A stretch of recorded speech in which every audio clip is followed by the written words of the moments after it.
Hello, good morning mga ka-agri, mga ka-farmers. For today's vlog, for today's video is mag-i-inject tayo ng vitamins sa mga alagang baka ng ating boss. So pupunta tayo ngayon doon sa may Tugwayan. At yun, antabayan nyo lang mga ka-agri, mga ka-farmers, yung mga strategy natin na ating gagawin sa pag-inject. Tara! Ay naglalakad na papunta sa may pastulan ng baka nila boss.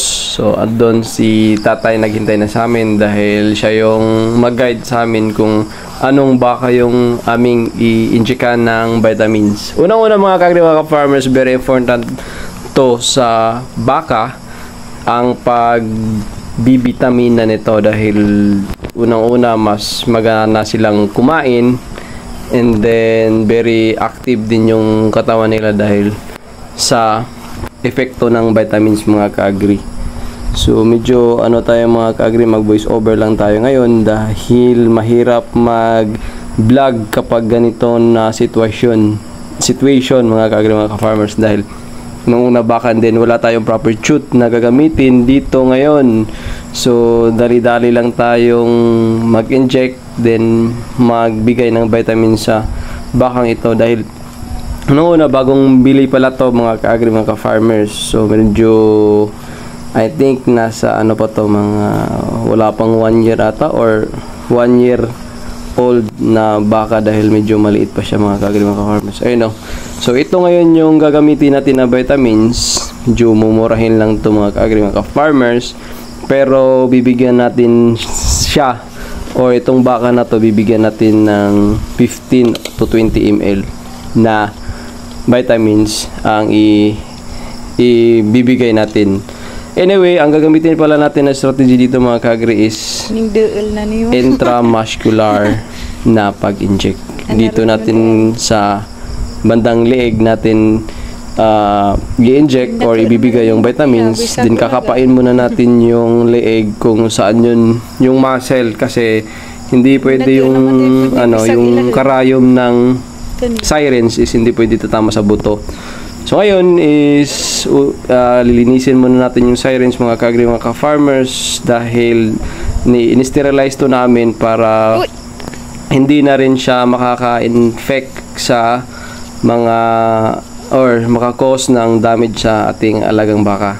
So nilagyan muna namin ng konting vitamina then para linisin yung sirens dahil in-sterilize siya namin ng tubig. Medyo kapakapa tayo sa pag voice over. Okay, continue tayo. So bibigyan namin ng magwi-withdraw ako ng vitamins mga ka-agri, mga farmers. Bibigyan natin to ng 15 ml na vitamina dahil medyo payat nga siya. And then yung bata pa din siya, hindi na pwede siya bigyan natin ng maraming vitamins, pero pwede naman siya mga ka-agri bigyan natin ng maraming vitamins. So ito ngayon is ang strategy natin dito sa pag-inject is tatakpan natin yung mata para hindi siya makakita. First time sa to na injectan. And then hapakapain natin. So yun, napakabilis at parang medyo mahirap din yun na situation kasi unang-una wala nga tayong proper chute na ginamit dito sa pag-inject. Hindi pala to, kumbaga kung kayo mismo mag-inject mga farmers, medyo ingat-ingat lang kayo dahil pag malaki, so hindi naman ako inject na ganun pag malakihan na kasi 360 degree din yung nila yung mata na nakikita. So ito ngayon is dito na tayo sa isang baka mga ka-agri, mga ka-farmers, medyo malaki-laki na to mga ka-agri. So naghahanap ako ng pwede nating ilagay yung ulo ng baka dahil alam naman natin na gusto natin yung safe na pamamaraan. So hanap-hanap tayo dito dahil marami namang Madrid cacao sa Tugwayan. Mas maganda talaga pag proper chute yung gagamitin natin talaga kasi hindi naman natin ma-predict yung disgrasya. Bisaya na tayo, disgrasya ba. So kailangan nating maghanap. So hindi, wala naman tayo siguro nakita dito.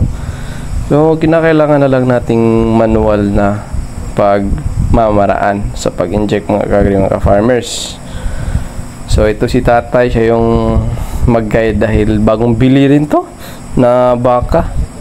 Malaki na siya mga ka-agri, I think nasa 400 to 300 kilogram.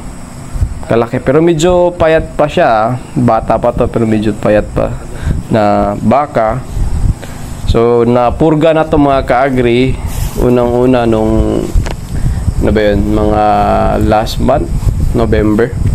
Napurga siya, and then hindi pa nabigyan namin ng vitamina.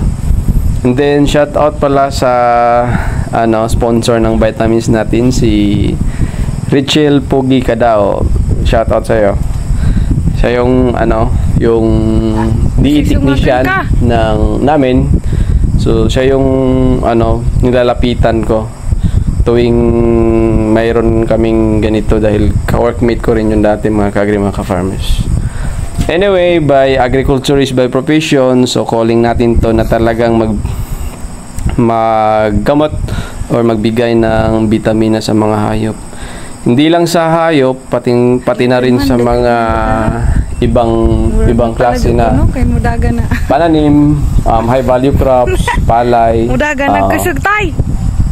at iba-iba pa mga ka-agri. So ngayon is wala tayong nakita na shoot. So gagawin lang natin ngayon is ganun pa rin kanina yung strategy na ginawa ko.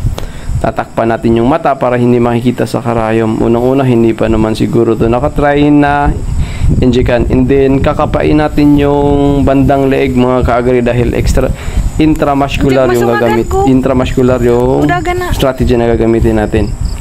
And then dapat safe yung nyo talaga sa baka. And then kasi sisipa din to mga ka-agri, delikado siya. So biglang takbo, dapat na yun yung tawag nun, bitawan mo na kagad yung PC or tali para hindi ma-alcontra ba, baka delikado kasi mga ka-agri mga ka-farmers pag matangay tayo sa tali ng baka mga ka-agri dahil napakalakas yung baka, and then para safe na rin sa atin. So ito na si boss mga ka-agri, pauwi na pala kami ngayon dahil tapos na yung pag-inject ng vitamins. At ito din si Pantera Leo. Shout out pala kay Kabukid TV. Hello sir, magandang umaga po sa'yo.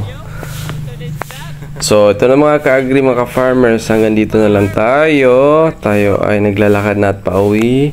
Pangiti-ngiti pa si Pantera Leo. So hanggang dito na lang tayo. Happy farming mga ka-agri.